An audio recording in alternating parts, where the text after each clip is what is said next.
Ladies and gentlemen, and welcome to yet another edition of 3 Live Canes. This one, the first ever playoff edition of 3 Live Canes. As always, I am Chris. There's the box that says so, a box that says Bill at Canes Legacy. That's Bill right there. Down there, that's Steve-O. Here to talk to you guys about another week of Miami Hurricanes football, a week that sets Miami up with an opportunity to get this much closer to a national championship. Words that we haven't really spoken honestly about in this way at the end of a season in quite a long time. But there's plenty of time to talk about that, plenty of time to talk about the matchup against Texas A&M. Before we do get to that, Bill, how are we feeling tonight? I'm feeling ready. You know, not nervous at all. Bill's suiting up on Saturday. Yeah. I'm going to be bouncing off the walls, throwing my kids around, be like, hey, locking them in cages so I can watch the game in peace.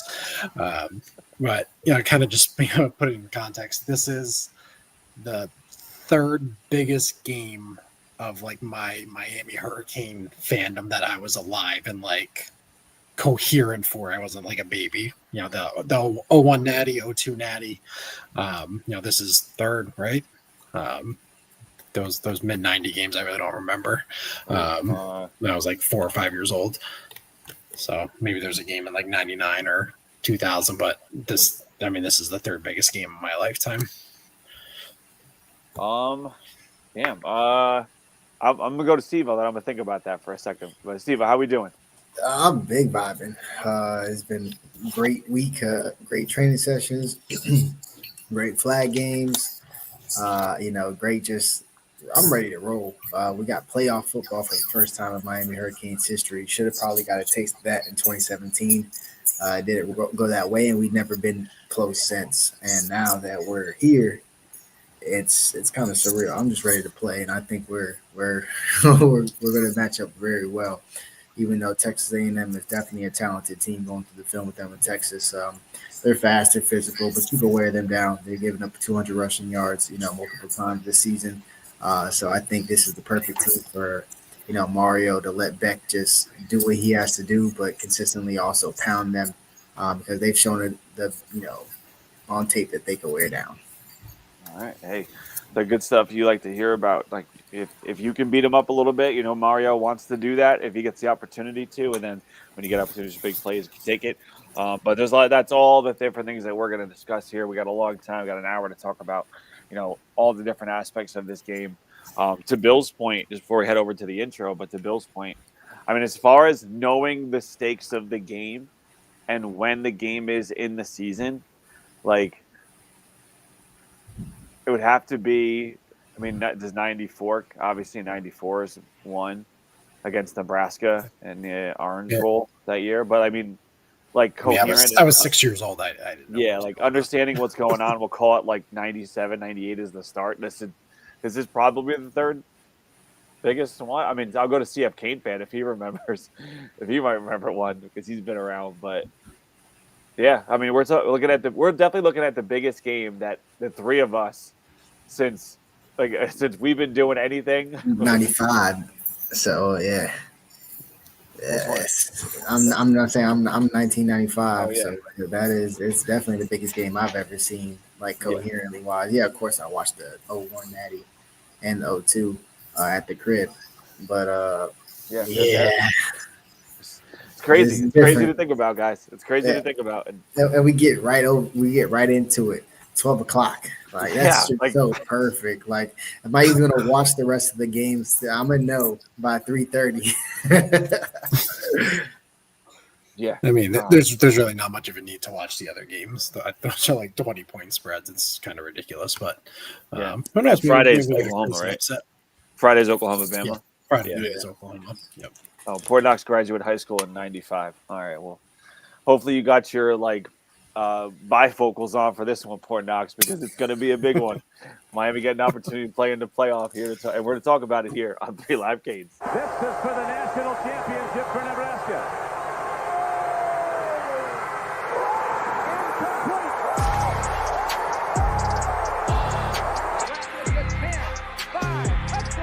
He's a stud, that Brown, number 98. Irvin's got it. Irvin's free. Slips to the outside, tries to stiff arm, but he couldn't get by Ray Lewis. Big time players.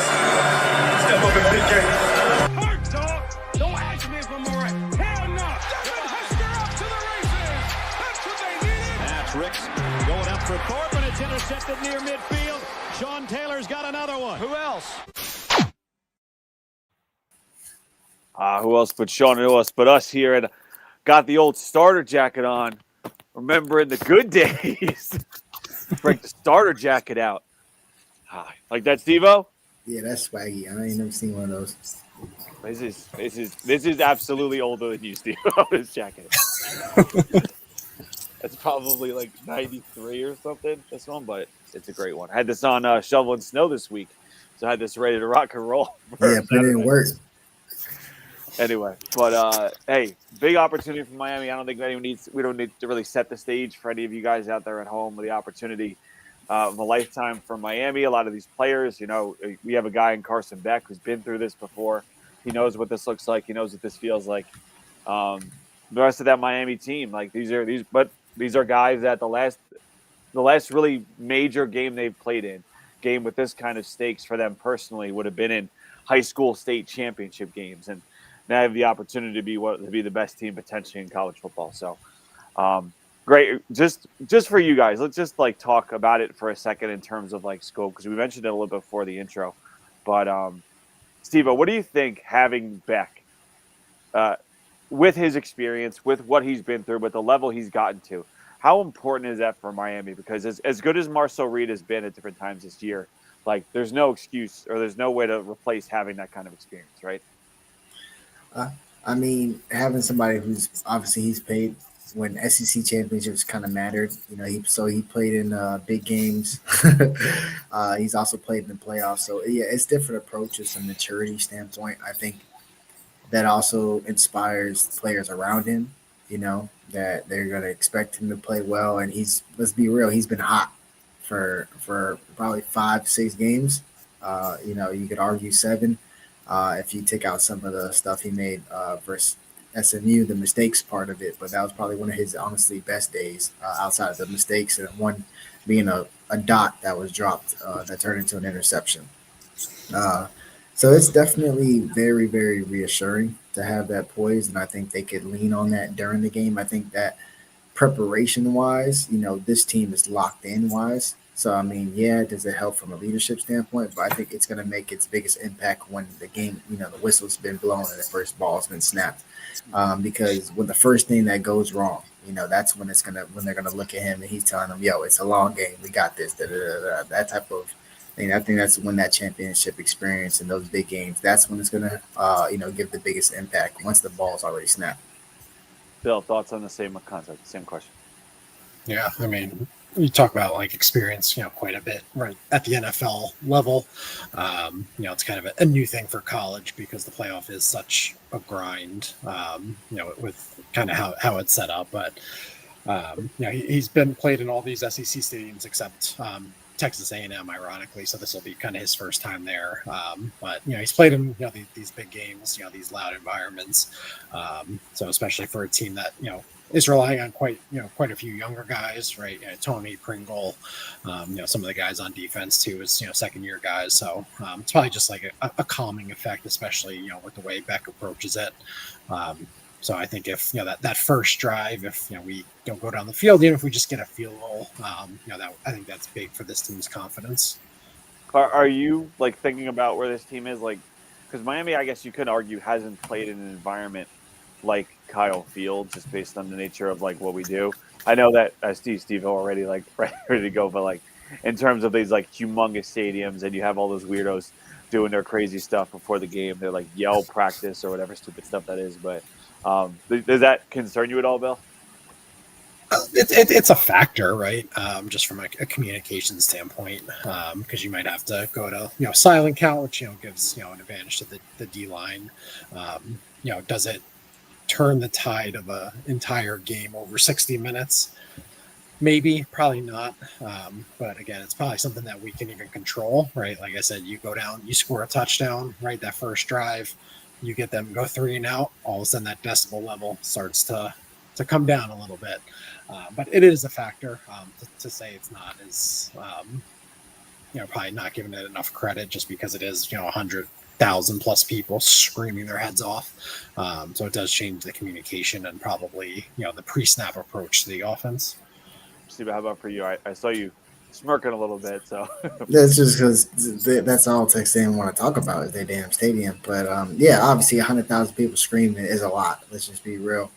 Um, but I mean, it's really, I mean, bro, we've done silent count at this point in the season. You got a fifth-year senior at quarterback. I think concerning with the pre-snap penalties going into an environment like this, I think that would be the main thing I'm looking for. But I don't think it'll be a factor in why we win or lose this game. To be honest with you, I would never walk away from a game being like, "Damn, if that was at home or on a neutral field, we would have had it." Like, nah, you got to line up and hit for 60 minutes, and I think that's just what we got to come out there and do.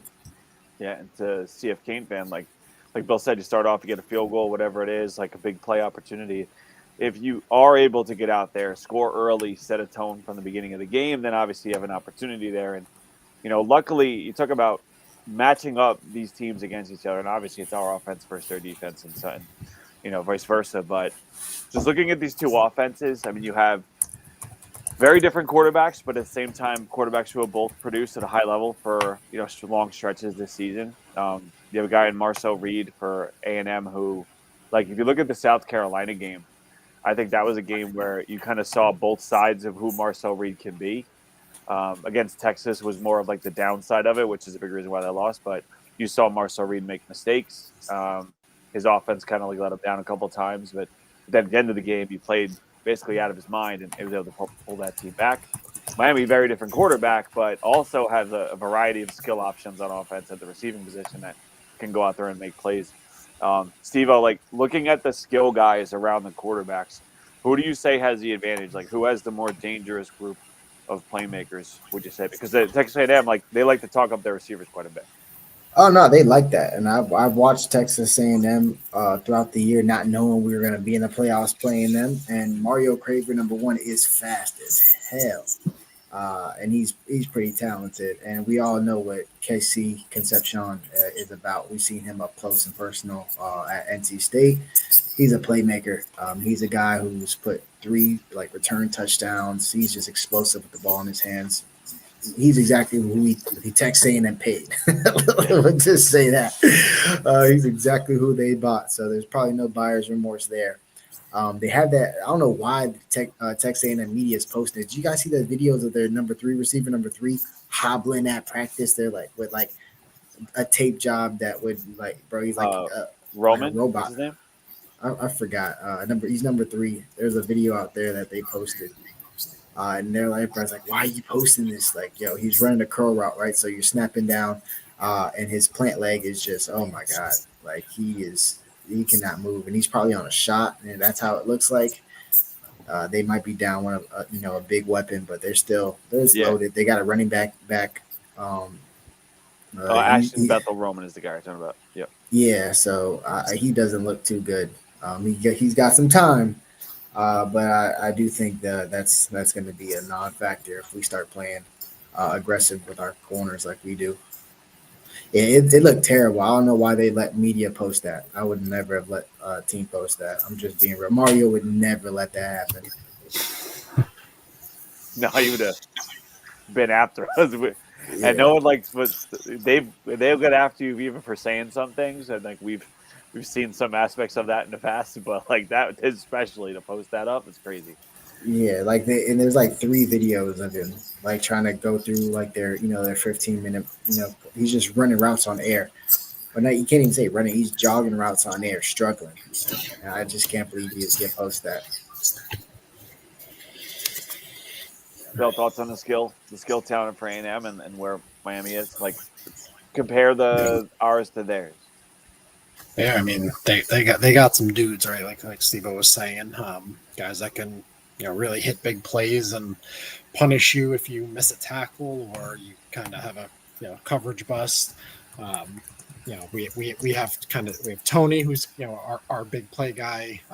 Marion give us a little bit of juice. CJ can kind of be that 50-50 move the chains type. So. I would probably give a slight edge just to Texas A&M in that department, just because they have that big playability.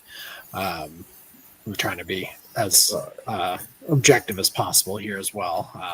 But I think those guys are the reason why Texas A&M's 11-1 is because they do create such big plays and some mismatches for a lot of teams out there.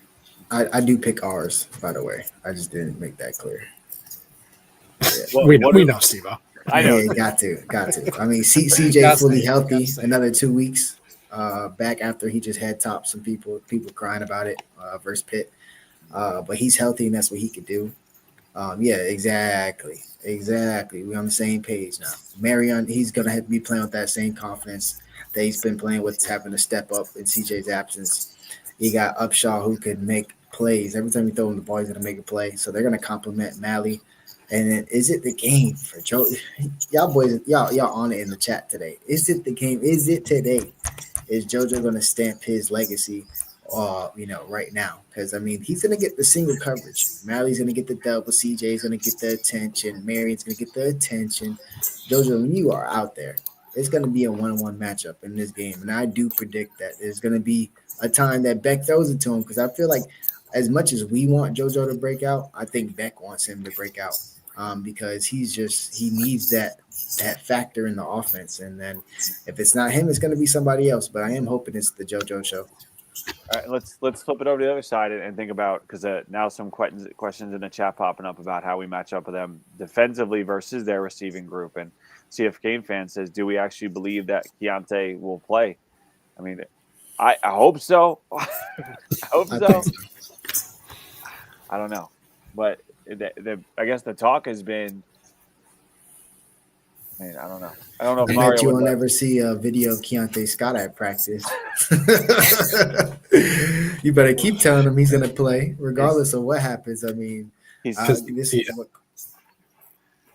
injury report did come out today, or just maybe a half hour ago. I think Scott was listed. I would imagine. Was questionable. Yeah, questionable. Here it is. Yeah, it's a catch-all. Damari questionable. Keontae's probable. I just think there's too much smoke out there for him not to play. He was posting things right after the playoff seeding got announced, and I don't really think you play games with a defensive type injury. You can play games with quarterback and maybe skill positions on offense, but you don't really do that gamesmanship too much on defense, at least kind of from what I can remember for just watching football over the years.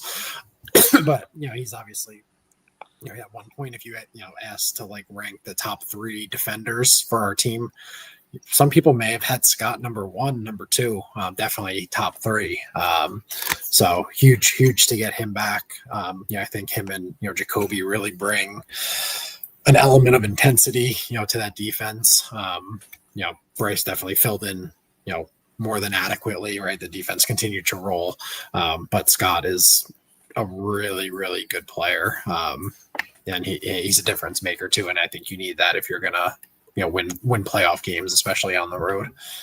Steve, from looking at Texas A&M, what do you think Keontae Scott's, if he plays, biggest assignment would be? Who's the guy that they would go? He's in the slot playing man on KC with Bryce over the top bracketing, or Bryce over the top helping with Mario Craver. They got speed. They definitely do. They're not slow. They're probably the best receiving core we've seen this year, to be honest with you. They got 2 studs, probably got NFL. They're probably NFL players, and who knows? They recruited well. There might be a guy we're not thinking about that gets a chance with Buddy looking like he's kind of hobbled, that steps up and makes some plays. So it's really – we just got to have it. We have OJ back. There's just no excuse. I just think our defensive backfield is going to have a day versus their receiving core. And is it going to be because of our defensive line and maybe some pressures that get Marcel Reed into some more of the bad side of his tape? Or if they give him time and he's able to sit in the pocket, then you start seeing how he's able to use that big arm downfield. Yeah. The thing about Marcel Reed is that, you could say he does make mistakes and makes some of them are unforced errors, but he's exactly the guy that terrifies Miami and has for years. The guy that you could do everything right on defense and he could beat you with his legs. You could do everything right on defense. He could extend the play an extra 4 seconds and find his way all the way to the sideline and complete a pass because he has the big arm. His ceiling is probably Lamar Jackson, right? Like No, chill. stealing Steve-O? Chill, bro. Chill. You don't think so, Steve-O? Chill. There will never be another Lamar Jackson. Stop. Where's he from, Steve-O? I don't even have to say it. Just chill. Do not compare that boy to Lamar. My son did a project. It was like you have to like dress up like an historical figure and like do a report on him. So he was Lamar Jackson. And that was pretty funny. Like it was Abe Lincoln next to like Lamar Jackson next to like random people. But yeah, and he got an A. He did actually get an A. Yeah, I know. Got the helmet on and all. But like, when he did his thing, he like wrote his report out. And I said, "Hey, underline Broward County for me." So he's like, "Okay." Yeah, there you go, Chris. Teach him well. I think a better comp for Marcel Reed is probably a more dynamic Kelly Bryant from Clemson from a few years ago. Ooh, that's a there's that for everybody else you could mention, bro. Like there's a lot of in between there, Bill. Lamar, there's an Aggie. I think Lamar Jackson might be a little bit of a stretch. Yeah, my guy. There's an Aggie fan over there screaming and yelling. Like, yeah, we got Lamar. Then he heard Kelly Bryant, and he got real quiet.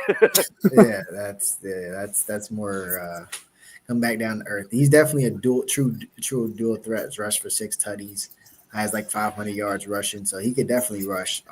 But I don't know. I feel like just our spies are just super athletic. They've done a good job this year. It's going to be their toughest test. However, I just feel like, Wesley, Toure, a bunch of guys that we could do in that position. Bryce, if we drop Bryce in the box on a passing down, he could play underneath. He could play man. He could, shift back to the backfield again to, pretty much fake some of these coverages because he's really experienced with that. He's really good at showing his range post snap. So I think just a lot of things we could do to mess up Reed. I just don't expect him to have his best game. I don't expect him to have, lay an egg, but I definitely think we're going to affect him. These two questions, Sergio says he struggles when he even does a blitz and has to like throw it. He's interested to see if Miami will keep blitzing, then slapbox. And a very similar point, do you think do you think we will refrain from blitzing so much to set the edge and contain and see if our front four can get home? So, like, I don't know, Bill, do you think that we're going to adjust what we do defensively to like less blitzing and more just kind of trust in the front four? I mean, if anyone has the front four to do it, it's us. Yeah, I mean, I think you're going to probably see a mix. The slot corner blitz that Keontae Scott did so well, this whole year. We've had a lot of free runners, and I think you have to take your chances, and not only just for sacks, but you rattle them a little bit, and that's kind of when those mistakes happen. But I think throughout the course of the game, we'll see how that goes. But throughout the course of the game, right, if Bain and Mezzi are doing their thing, all right, then you can kind of pull back a little bit. But I think you gotta put the pressure on Reed to make those mistakes, because that's how you're gonna win the game. If you just sit back and he's comfortable back there, he's not gonna make too many mistakes, as we've seen throughout this year. But when there's pressure, that's when those mistakes happen for him. So mix of everything, and then kind of as the game goes on, you kind of roll with what's working. For sure. Steve, what are your thoughts on what we'll do schematically, you think, or even in the games you've watched of A&M? What have teams done to slow him down? I think we bring the heat. I mean, you got to speed up his clock, because then you could show pressure and back out of it. And I think that's when the mistakes and the hunting for big plays could come into to hurt them. So I think you got to send him early to rattle him, get him going, and then start mixing up those coverages, show those heavy blitzes drop, or show a blitz and then have a come off from the other side unannounced, and then have the blitzers that were, shocking or, posing. It's just a lot of things I think we're going to do, to be honest with you. I think we're going to blitz. I don't think we're going to stop being who we are.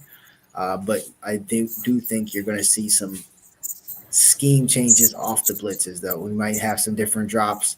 You might see some guys, blitz and then back up and start being the spy for Marcel Reed. So you might have a guy, fake rush, make that, speed up his clock. Oh, all right, let me pick a hole. Once he does that, oh no, Toure's stop back, Popo stop back. They got eyes on you. That's their job. They just fake the rush. So there's going to be things like that. I would definitely expect that, to be honest with you, a fake blitz, spy on the quarterback, just so you don't give up integrity in rush lanes. Now let's flip it around and look at the opposite side, because I've seen some people make some. Or also a lot of Ruben Bain. I mean, it's like, because people keep mentioning it, so like that's been the thing now, is that people talk about, because Ruben Bain, has the questionable arms, and that's a talking point for everybody now. But like I think I said 2 years ago that, like, not to make another comparison, because obviously I suck at it, but like, what's his name? Throw out Reggie White. Do it. Now, like, Melvin Ingram was a good pass rusher for the Chargers for a couple of years. It was first round pick and all that. Like, kind of very similar body types, like compact rusher, but still with a great edge presence. He played for South Carolina. Was a great player. Like, I always think of that. Did have shorter arms, but super, super strong. So like that, you can, if you get into their body, then you can make some moves there, and you got the powers. It could work out. So, but yeah, I do think it's pretty funny. There'll be plenty of time for draft, but there's a lot of deception, smoke screens. But like, I don't see Bain falling to day 2, and that's kind of what has been said a little bit. But if he does, a team like the Ravens, the Packers, the Steelers, one of those teams that just like draft really good players every year somehow, one of them will just scoop them up or scoop him up. His arms would have to fall off for that to be there. Still being short isn't gonna do the deal. Like, his arms fall off, then we'll talk about it for sure. But we'll leave the quarterback talk for next time, I think. There was a question here when I hit on. Wesley Shepard said, "Who is your X factor on offense and defense?"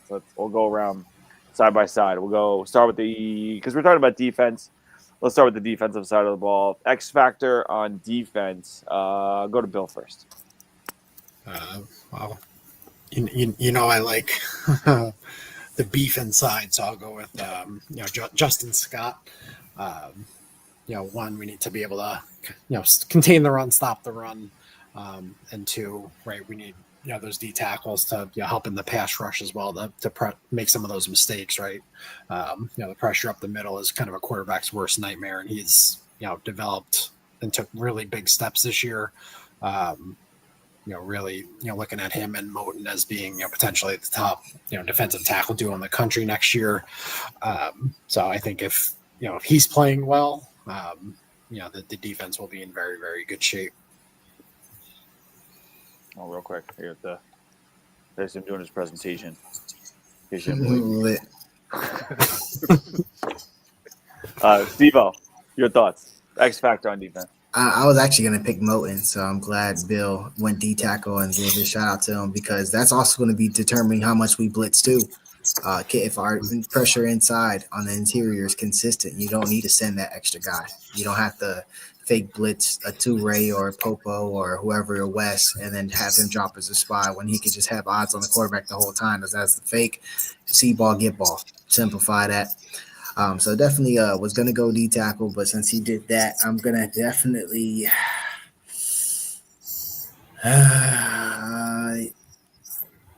go DB, and I am going to say my X factor is going to be OJ, because we're going to put him probably with Mario Craver. Maybe Lucas is going to be on Mario Craver. I ain't gonna lie, I forget Lucas runs a 4.3. He might be a good matchup. That might be a good matchup. He's a track guy. But OJ is going to be on somebody, man. Most likely Craver a lot. So he's going to have to limit those big plays. I seen him the other day at Holiday Park working out with Gold Feet, looking great.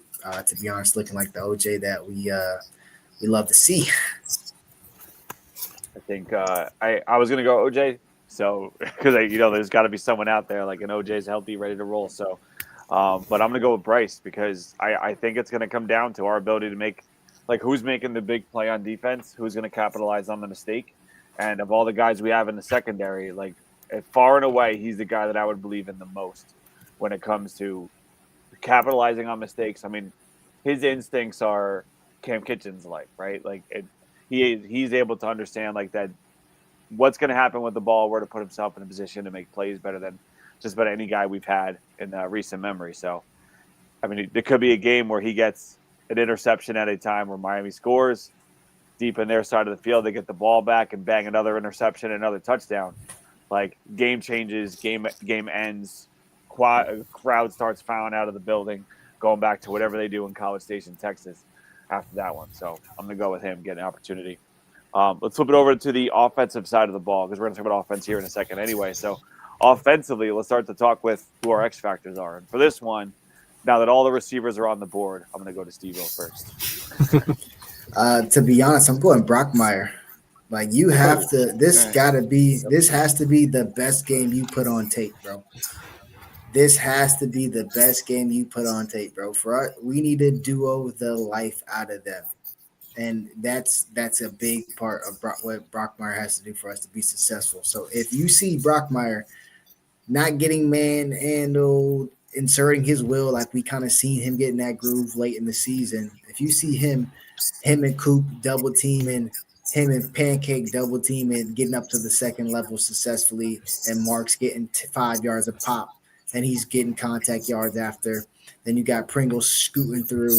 I mean, I think Brockmeyer is going to be my X factor. Of course, I would have won a receiver, but let's be real. We're going to have to run the football versus Texas A&M. Yeah, we're going to make big plays. We paid Carson Beck a lot of money. He has weapons that I love, to be honest with you. I picked better than Texas A&M's, which is definitely a biased take. But no, if X factor for me, it got to be Brockmeyer. I think for Canes fans, if we walk away saying, damn, Brockmeyer played a great game, then I think we win. All right, Bill, same question. Yeah, I'm not lying here. That's exactly where I was going to go. I was actually going to say Brockmeyer and Cooper, open up holes in the middle, but I'll go with Lofton. I think he's a guy that's, I think he had a rough start to the year. Didn't look that great, but has really, made some plays recently. And when I think about, all the attention that, Tony's going to get, right, the run game, there's going to be opportunities for him to make some plays, and they're not going to be 70, 80-yard plays, but, on that 3rd and 4, can he move the chain? Can he slip up the seam or, maybe do like a wheel route or something and, create a chunk play here and there. So I think that could be, potential, when we come back here next Wednesday or whenever the next show is. I think we could talk about, maybe Lofton went 4 for 60, but that 60 is a huge 60 because it is moving the chains. It is creating chunk plays and taking the heat off of, Tony and, the rest of the weapons that we have. See a few references. Sergio's got Bauman. That's a big play. It's kind of go in line with like Lofton. Those guys going to get out there. Slap box, Pringle. Opportunities to make big plays in that way. Pretty much off the offensive line there. I was leaning towards whoever is blocking Cassius Howe for that particular play. Markel Bell probably going to be the guy to go against him. Howell's is one of those guys where you never know what his NFL projection is because of size. Like, he might measure out to be like 6'1", a little less than 6'1". So, but against a Markel Bell, like, how does it work? With a massive man like Markel Bell, is Howell going to be able to use his speed, athleticism? He's a guy with 12 sacks on the season, but not a ton else, like in terms of like run defense and all that. But I want to go Keelan Marion. I think he's going to have opportunities to make plays out there. I know that there's been a lot of like really close plays. He's also made some plays like down the field, I think, this season that I don't think any of us were said like, oh, this is going to be his game. I know he's got the speed, but we have guys that make plays down the field, but in the screen game, getting out there in space when everyone's focused on Tony, like, he's going to be the guy, especially with CJ back. He's going to be the guy who can take one of those screens for 40, 50 yards and get a touchdown quick, turn the game around, or even in the return game, opportunity there. So, but you look at Miami's weapons and the ability over as the season went on to really feature a lot of these guys that can turn the game around in a second. And obviously Tony's emergence as being the best freshman receiver, maybe the best freshman player in the country. And then Marion and Pringle getting his opportunities and reps, and Lofton starting to show some life there too. Like to see it. And then a sleeper, Carter Davis. Biggest stage of his life, Carter Davis. A guy who I'll always go back to the text I sent Bill at the beginning of the season. Yeah, it was something to the effect of, there was no chance in hell this guy makes this kick, and then he drilled it. So, hey, it was in the rain. I couldn't trust a human being less, or like there's no other human being I would trust. Something along those Yeah, I lines. couldn't trust a human being less than I trust Carter Davis right now. And then bang. But yeah. Honestly, biggest surprise of the season for like coming off where we were coming from, a 4-year starting kicker, right on the heels of his brother as a multiple-year starting kicker. Like, yeah, pretty good deal to get Carter Davis out there booting the ball. But Here, I got the text. I couldn't possibly trust a human less than I trust this kicker. I didn't even use his name. Sent that 11:04 on 8:31. Not even using his name. That's maybe the most disrespectful thing. This freaking guy, I don't know what it is. Just don't trust him. But hey, he's proved me wrong 50-fold through the course of this season. So hey, one more opportunity, Carter, to shut me up. And then we can take it. Slapbox says, "Yo, Bill, it's crazy." We were all thinking it. Yeah, we all had the same thought in our head. Like, who the hell is this guy? It's not Andre. It's not Andy. But just overall with the offense, I mean, now let's flip it over. Like, how do we match up against this defense? Like, Steve, like, what? Like, we talk about our defensive backs against their stacked receiving core. Like, how about the flip side? Like, how do they stack up against us? At first, they were very aggressive and flying to the football versus Texas. They were, attacking screens, quick plays. They were getting guys to the ground. I think we match up well because you never know when Mally's just going to get that quick pass and then throw that bit. Really, and it sounds like a trick play, but it's really not. It's like a very high percentage play because no matter what, Mally got the ball in his hands. So he could just say, hey, you know what? I'm going to just run this thing and you'll live with the results. You'll probably be very happy with those. Or he could literally cock it back and, oh, hold on, that safety's moving. Let me and launch that thing downfield. Like it's really an X factor. It really, I mean, I don't think no defense could match up well against that because it's just not something you see. You see like a quarterback, you can even line him up in Wildcat and legit just run a play. Like Keelan Marion can run a bomb and he'll throw that thing. It's really crazy. So I don't think nobody matches up with us in the country just because of that. You can't stop it. It's all about if he makes the throw or not. And he's most likely going to make the throw because he's just one of the best football players you'll see. But otherwise than that, I mean, Texas A&M DBs have given up some plays, but they have also been, pretty stout. I think CJ is a head topper. I think everybody knows CJ is a head topper. I expect him to make plays over the top of their heads. Are they going to be able to cover Mally? No, they're not. Is Beck going to get the ball to people outside of Mally? I think so. I think this is going to be – it can't be just the Mally show. I mean, Baby Jesus is going to have his imprint on this game. But we match up really well just, everywhere else with Marion, with CJ, with even Lofton last couple games, scored a couple of touchdowns. He's on a 3-game touchdown streak. So it could potentially be 4. Yeah, Steve, if there's ever – a time of year for Baby Jesus to have a big game. I mean, I feel like December, like in the 20s, has got to be it, right? So maybe like the Mally show, like it would be welcome. But to your point, Steve, like just think about like a high-level college football, like a guy with the skills of Mally, like getting the ball on one of those quick little passes to the outside where he's moving laterally. Like you're a defensive player, you're a secondary member, you're out there covering like on the edge, like.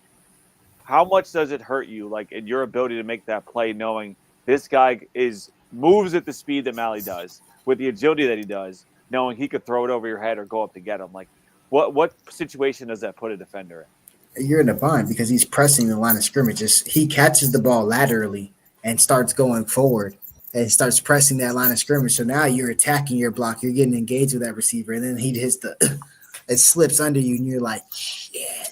You feel me? Now you're chasing, hoping you don't give up a big play. That's how they all run. I mean, that's exactly what it does. It puts you in a bind. Does it probably affect you in slight hesitation? Maybe after you get, hit with it once or twice, but just naturally a player's gonna just gravitate toward just crashing on that and living with the results. Fair enough. And Bill, switching over to the other side, like with Miami's offensive line is something that we've talked about now all season as being this. It's the crowning achievement of our coaching staff to have an offensive line that looks the way our offensive line looks, that plays the way that they play. How do you match this offensive lineup against their defensive line, Bill? I mean, this is right, probably the best defensive line we've played. Probably similar to Notre Dame, except they have a true difference maker with Cassius Howell there. But this is right. This is the game you hang your hat on, right? You have a physical SEC defensive line. Can they be had? They can, right? We've seen it this year. You just kind of have to go out there and do it. If you can't block them up front, all this other stuff doesn't matter.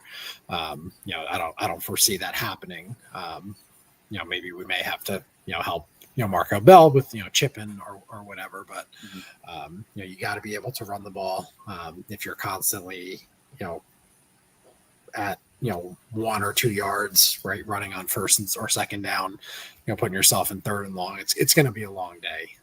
But I think back to I rewatched the Florida game, the Notre Dame game, this week, and the offensive line, where the running back would get stopped for like a 3 or 4 yard gain, and everyone would push the pile, and it turns into an 8, 9, 10 yard gain. That's what you want to see out there. Get back to that level of intensity.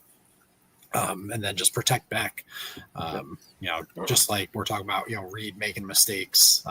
Beck is kind of in that same category, right? Where he, it can go south really quickly, with the turnovers and, decision making. But if you keep him clean, you negate, the chances of that happening. Bill, if you had to make a prediction right now, what running back gets the most carries in this game on Saturday? Fletch. I think we're going to try and, pound it a little bit more than probably what we've seen. Pringle has to get his touches because we need that big play element. But, I think we're going to kind of, we're going to see some, trickery, some creativity, some wrinkles. The heart and soul, I think, of this game is going to be, Fletch, 4 or 5 yards at a time, trying to break their will. As the game goes on, like we've seen, this coaching staff try and do, especially early in the year. Steve, what do you think? Do you agree? Yeah, I think it's going to be more than just Fletch. I think Fletch is going to definitely start, in my opinion, and rightfully so. He's proven he could be a big time player in these games, especially if you need a big physical back. He's run for those tough yards, and that'll be easier when Pringle comes in with fresh legs, and he's going to get touches. So I think the carry count is probably not going to be exactly the same, but I wouldn't be surprised if both of them have double-digit carries at the end of the game. Then you could also always sprinkle in Marty Brown as well, since his carries fluctuate. Honestly, they were heavier earlier in the year. They've kind of gone a little bit more sparse since that SMU game, to be real with you. But every time he gets in, he runs hard. He's the guy who, when we were in those Notre Dame games and he was a 3 yard game, was turning him into 7, 8 yard pops because of his ability to just keep turning his legs. So definitely is going to be a 3 running back show. We'll probably run the ball a lot. Obviously, if Beck throws the ball for a couple hundred yards on like 25, 27 attempts, and we run the ball 30 times, I mean, I'm cool with that. Yes, that sounds like the kind of recipe that Mario would be looking for to pull to win a game like this, to control the clock, control the ball, and don't let them make big plays on you. All right, gentlemen, it's that time in a season where I know Bill's getting the stats out, where I believe I still hold a commanding lead when it comes to predictions. Bill, I don't know if you're keeping track. Or my sheet hasn't been updated since Syracuse, but yeah, I feel confident that you. Yeah, I'm pretty sure it's not me. It's not Bill. Chad had a run there. Chad definitely had a run, but I'll take that win. But most importantly, is the predictions for this week, because none of that matters if you can't get this one this week. So let's get our predictions in. As the reigning champion, I will take my pick last because I always just make up the rules. Bill, go ahead. What do you got?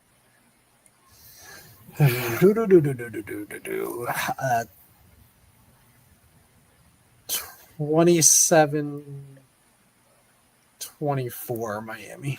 Ooh, a tight one.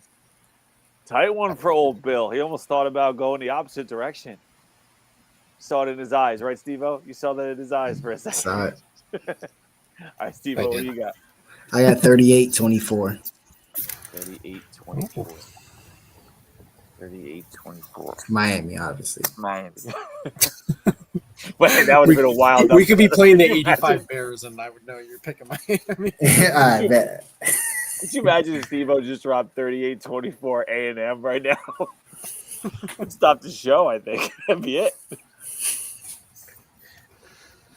Oh, man. Bill, you got a game-winning field goal? Bearded Kane's asking, you got Carter Davis winning the game? That's not going to be my crazy prediction. I got another No, one. is that what you have? Like, you have a Carter Davis win at the end, or it just happens to be 3? Yeah. It'll be a field goal game at the end. Very similar to Notre Dame.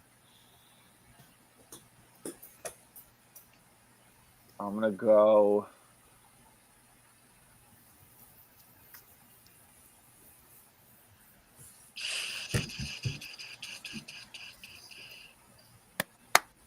Yeah, 2 field goals. We need the Jeopardy music to.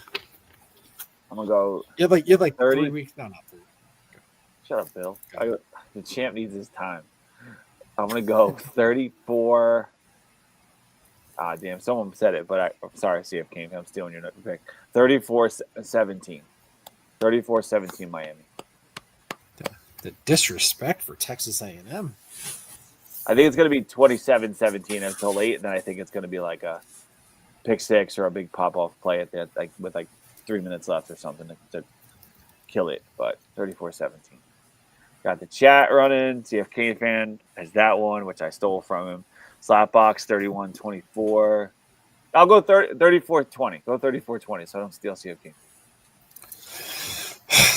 Yeah, fix that, bro. The champ decrees. I hope it ends 34-17. Yeah, I'm going for you, CF King fan. Flying Pike 1. Gary Furman 28-14. B Harb 24-21. Same score from 2007.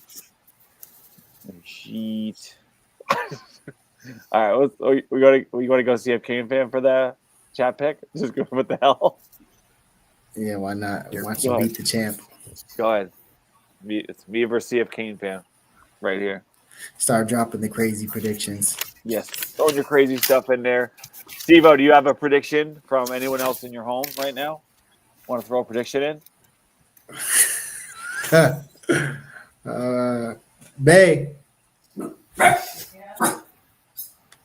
Dogs. You want to do a prediction? I like how the dog answered first. Yeah, the dog was right away. Yeah, Luffy ready. He gonna have his I haven't jersey heard on. one bark from the dog the whole time. You said Bay. She was like, "Whoa, it's my time." Oh, the suspense is killing me. Oh, she said, "Stop bothering me, Steve-O. I'm busy watching my shows." That's what I'm getting right now. It's all right, baby. Still love you. I'm stuck. I don't know. What'd she Oh, say? no. She picked Texas We're A&M. gonna What'd she say? win. Oh yeah, we are. No, she said Canes. We're gonna win. No, she said we gonna win. Okay. All right, just checking, making sure. Steve almost picked Texas A&M, so I was a little nervous. Nah. Yeah, I don't know. I don't know. That's very nice. That was very sweet, Steve-O. Excellent work there. I'd bring my wife down to make a pick, but then she'd make me bring the garbage out, so I want to do that. Got to show it right here. But anyway, let's look at our crazy predictions. What do we got so far? Slapbox got a big man interception. Tip ball at the line and Banner DT grab it. VR 4 fumbles on one play. I mean, Jalen Hurts did that this week, I think, right? Didn't he do something like that? They're like about 3 fumbles and then a pick. All right, all right. Bill, you got your crazy prediction? You got one already lined up? I got mine locked up. Opening kickoff, Keelan Marion takes it to the house, Devin Hester style. Ah, man, that would be something. Yeah, that'd be crazy. All right, the CF Keen fan. I saw him posted it earlier, so I had it saved, ready to go. But he said, Mally with a throwing touchdown, catch touchdown, and return touchdown. That would be – I would like it. I'd appreciate it. That's a crazy one, but I would really enjoy that. The flying pike, Bryce get the pick 6. Steve, what do you think? I'm gonna go CJ one-handed touchdown. Bringing it back to day 1. Yeah, let's do it. All right. I'm going to go on in line with my earlier prediction. We're going to be up. It's going to be still kind of tight. It's going to be, within a score, like 10 points. I'm thinking 10 points, but it could be like within a score. A&M has the ball with like 2 minutes left, 2.5 minutes left, something like that. Marcel Reed throws an interception, gets taken back for a touchdown, and then you see Miami celebrating, and like everyone's going crazy on the sideline, and then they pan to the crowd, and then you see just people emptying. Immediately, you see just emptying. Like I want everything. It's got to be we have the lead, late pick 6, or late return, like fumble touchdown, whatever, defensive touchdown, and then immediate cut to the crowd. Angry Texans. Yeah, 100,000 rushing out the stadium. Rushing to get to their cars. Can't wait to get back home. Get back out to the farms or whatever. Yeah, so they could go yell. Yeah, just like out to the parking lot, sad and depressed. But that's what it is. But it's the whole thing. It's like the stretch from the score at the time to the interception to the touchdown to the cut to these sad Texans leaving the stadium, throwing their cowboy hats to the ground in shame, spitting their tobacco all over the seats. That's what I want. That's my prediction. All right. I put lead late defensive touchdown, fans leaving. I think we'll remember. Yeah, I might keep this one in my memory bank. I might be watching for that at the end of the game.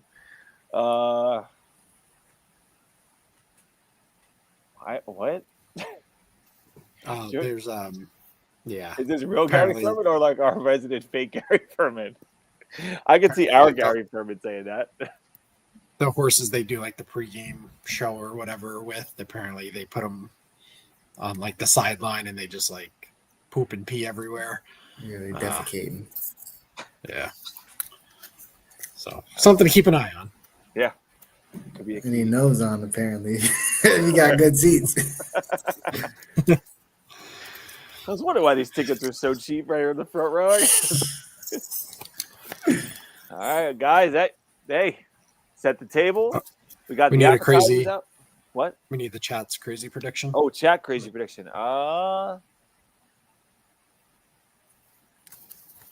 We went CF Canes fan. Where are we going? I think let's go big man interception. Let's go slap box. Big man interception, tip ball at the line, Banner TT grabs it for a touchdown. So, Because we can not Fred Teddy, but just big man interception. just my big man interception. Okay. In so my mind, I'm already like does it have to be a tipped ball? no. We'll just do big man interception, bro. Big man interception. Yeah, we're not going to make his more specific than it's a big. Mine is specific enough. Yeah, yeah.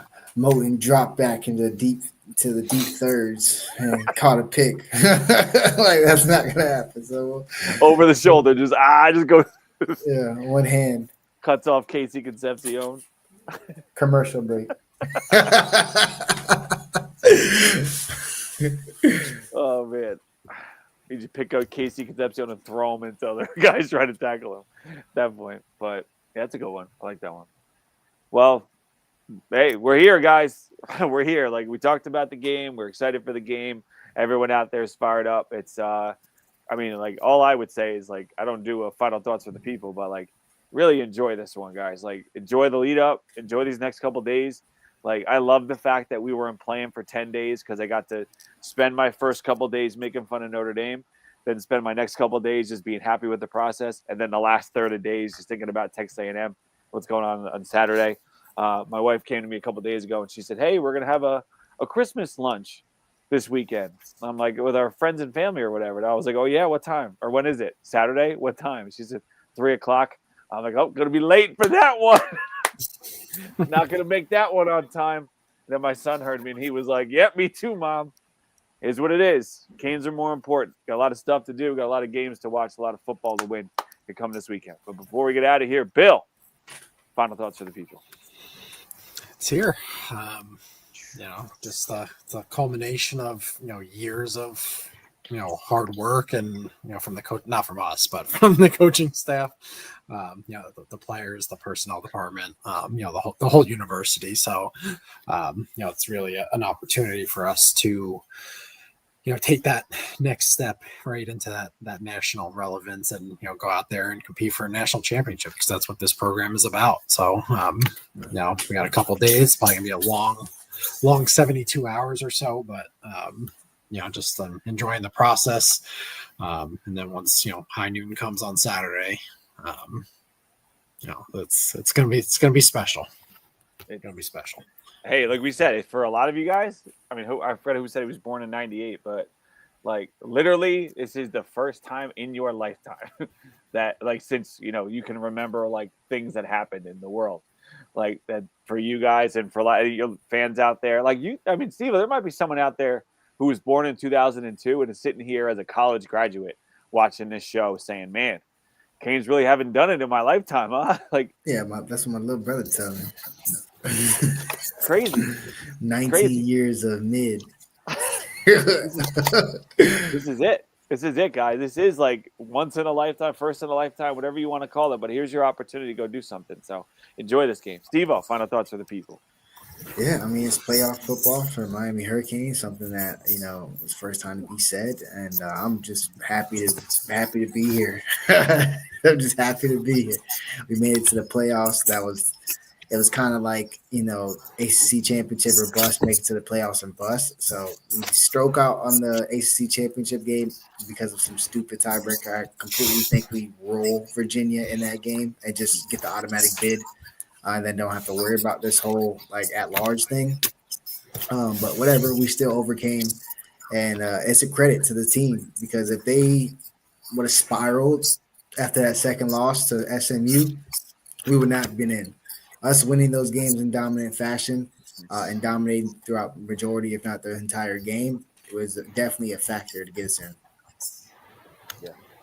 And it's one of those things where, a lot of us lost hope or lost faith or whatever you want to call it. It's natural when we've seen it not work as many times as these kids. We've seen it not work. I'll put Caesar's comment back up. Like, son was born in 03, Dad, and we always sucked. Like, that's the thing. Like, we've had moments we were close. We've had moments where it looked like it was the thing. We had moments where we said maybe this is the year, and then we ended up not very close or not nearly close enough. It's just national championships aren't as slighted now, with the playing field being even. Like, NIL really there's a lot of bad things with NIL and the portal and things like that when it comes to it. However, it is definitely leveled out the playing field, that everybody's sitting at Bama on the bench content because they're on the only teams that can get paid in college. So it's definitely brought some parity. I think a national championship with this roster is it within reach. I mean, hell, Indiana's the number one team in the country right now. If you go down and do your blue collar or blue star rating on those guys, like the blue chip guys in that squad, like, Miami's got them beat. I know they beat Ohio State and all, but like, they're the number one team in the country right now and went undefeated to beat Ohio State. So if they could do it, and they beat Oregon, they beat all those 5 stars, beat all those blue chippers. Like, who's to say Miami can't? Who's to say Miami can't? Miami won a championship in '83. No one knew the hell we were. So, hey, why not us? Why not us? Screw them. See how it goes. But thank you guys for watching the show. I feel bad for the young guys. Being back to it feels pretty damn good. But thank you guys for watching the show. Thank you for everybody over at CanesInSight for supporting us and letting us do what we do. We have an opportunity to do something great. Peaking at the right time is a great way to put it. Going into this game against A&M, a very winnable game for Miami. Will they? We'll see in a matter of, I don't know, I can't count that high, but like 70-something hours, 80 hours? I don't know. Somewhere in that range, we'll see. But by 3:30 on Saturday, we'll know what's up, and we'll be watching the rest of those games with a certain kind of attitude. I believe it'll be a very fortuitous weekend for the Kings. So for Bill and Steve-O, my name is Chris. Thank you guys for watching the show. We will see you again next week right here to talk about another football game on 3 Live Canes. Everybody have a great weekend. This is for the national championship for Nebraska.